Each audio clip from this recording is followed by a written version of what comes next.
Hi friends, இன்றைக்கி குழந்தைங்களுக்கு லஞ்சுக்கு என்னென்னு பார்க்கலாமா?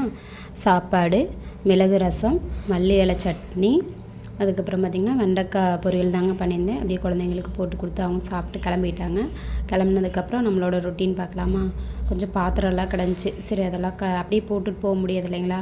சரி, கொஞ்சம் வாஷ் பண்ணி க்ளீன் பண்ணி வச்சுட்டு கொஞ்சம் அடுப்பெல்லாம் தேய்ச்சி கழுவி விட்டுலாம் அப்படின்னு சொல்லிட்டு, அப்போ தான் நைட்டுக்கு சாப்பாடு செய்கிறப்ப கொஞ்சம் ஈஸியாக இருக்கும்.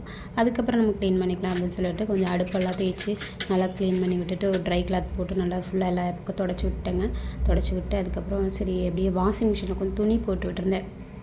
சரி, அதை அப்படியே அலசி ட்ரையர் போட்டுடலாம் அப்படின்னு சொல்லிட்டு அந்த வேலையும் பார்க்க ஆரம்பிச்சிட்டேன். அந்த வேலையும் முடிச்சுட்டு அதுக்கப்புறம் சரி வீடெல்லாம் கொஞ்சம் க்ளீன் பண்ணி விட்டுடலாம், குப்பையாக இருந்ததுன்னு சொல்லிட்டு வீடெல்லாம் ஃபுல்லாக கூட்டி விட்டாச்சுங்க. கூட்டி க்ளீன் பண்ணி விட்டுட்டு அதுக்கடுத்து அப்படியே நம்ம ரெடி ஆகலாம், கம்பெனிக்கு போகணும்ல அப்படின்னு சொல்லிட்டு நான் ரெடி ஆகிட்டேங்க. ரெடி ஆகிட்டு சரி கொஞ்சமாக சாப்பாடு போட்டு சாப்பிட்டு போயிடலாம் அப்படின்னு சொல்லிட்டு சாப்பிட்ருந்தேன்.